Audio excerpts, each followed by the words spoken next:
জীবনে তো কত ভিডিও দেখলেন, এই ভিডিওটা না দেখলে মিস করবেন। পাহাড় থেকে সেনা শাসন তুলে নাও, এরপর বাঙালিদের তুলে নাও। সিএসটি চট্টগ্রাম কারো বাপের না, পাহাড় আমাদের লাগবে।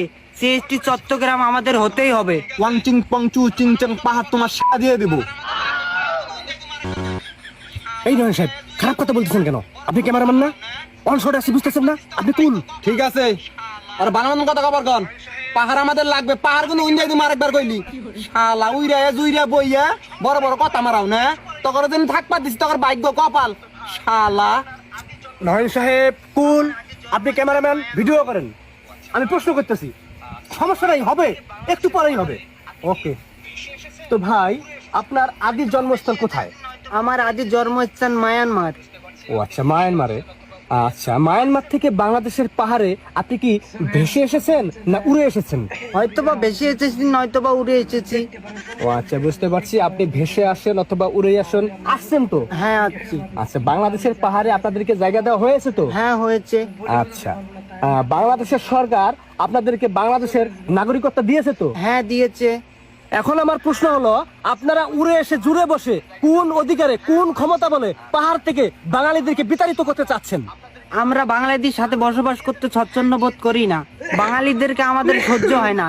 বাঙালিরা পাহাড়ি মেয়েদেরকে দেখলেই বলে পাহাড়ি মাল। আমরা রাস্তাঘাটে বাইরে হতে পারি না, দেখলে বলে চিংচাং পং চায় না। এটা কি কোনো কথা? যাই হোক, আমি সবকিছুই বুঝতে পারলাম। যারা এসব করে তারা বেয়াদব, তাদের শাস্তি হওয়া দরকার। তাই বলে আপনারা পুরো বাঙালি জাতিকে দোষ দিতে পারেন না এবং পাহাড় থেকে তাদেরকে বিতাড়িত করার কোনো অধিকার রাখেন না। যাই হোক, আমার নেক্সট প্রশ্ন, আপনারা পাহাড় থেকে সেনা শাসন তুলে নিতে বলছেন কেন? সেনা শাসন তুলে নিতে বলছি কারণ আমরা 1 কেজি লবণ কিনতে গেলেও আমাদের সেনাবাহিনীর পারমিশন নিতে হয়। আমাদের নিজের বাড়িতে যেতে হলেও আমাদের পারমিশন নিতে হয়। কেন?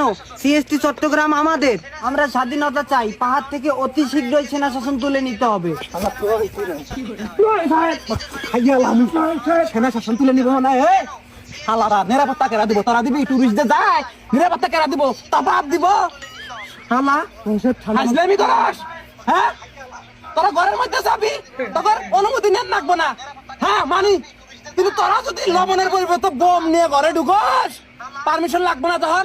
হ্যাঁ, অস্থিতিশীল পরিবেশ তোরা সৃষ্টি করতেছস কি জন্য?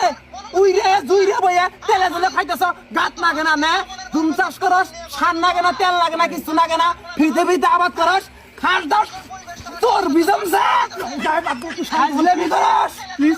শালারা শালা করে আমরা তেলে জলে আদরে আপ্যায়নে রাখছি বাংলাদেশের মধ্যে। এখন তোমার মাথায় উঠছ, তোমরা আলাদা রাষ্ট্র চাও। দেশের অবস্থা এমনি ভালো না।